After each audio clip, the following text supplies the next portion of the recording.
So have some of these PR managers recently failed in their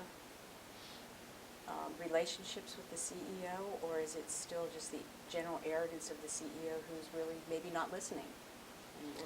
How do you... Well, a couple of things have happened. I think that and again, many of my peers will disagree with me on this, but I think the importance of the function has eroded during that period in which there was the assumption, and continues to be the assumption, that public relations is a marketing function. It isn't. It's a CEO function. The Chief Public Relations Officer needs to be concerned about and thinking about the same sorts of things that the CEO is thinking about. One of those things is marketing, and one of the things that public relations can do very, very well, better than advertising in some circumstances, is support the marketing effort. But it's not a marketing function. That's only one portion of it. Let's have our Chief Public Relations Officer report to the Chief Marketing Officer, or to an Executive Vice President somewhere who's doing something else, because this is just another one of those special functions, but not that special. That caused the function to erode, which then, in my opinion, took away a lot of the influence, is the word, took away a lot of the influence that the CPRO ought to have with the CEO, one, because he wasn't doing things that were all that important insofar as the CEO was concerned. And he didn't have the CEO's ear all the time, and he wasn't thinking about the same things. And the CEO, I like the CEO that I work for, to think that I'm worried about the things he's worried about, and that I am paying a lot of attention to using my skills to help him get where he wants to go. If I don't, then I ought to get out. So you've worked with numerous CEOs in your career.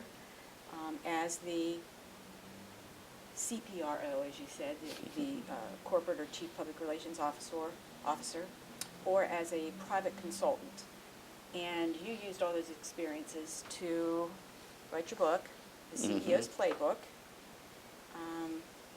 from the perspective of the counselor kind of giving advice to CEOs, what to think about in their position.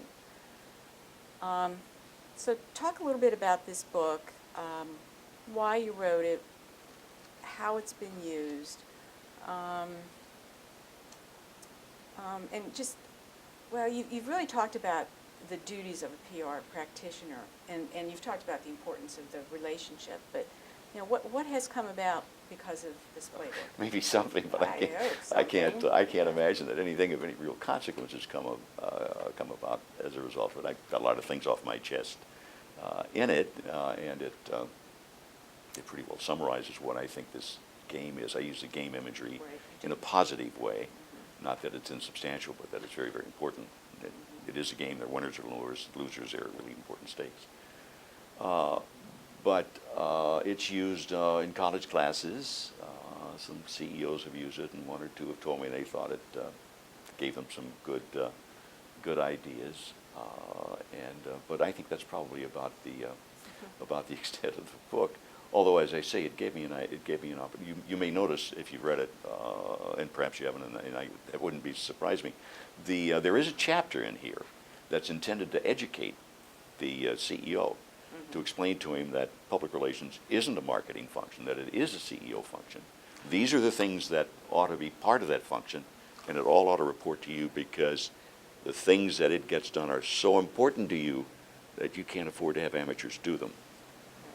So that chapter, I hope, may have helped a little bit. But there are other things in there that are useful.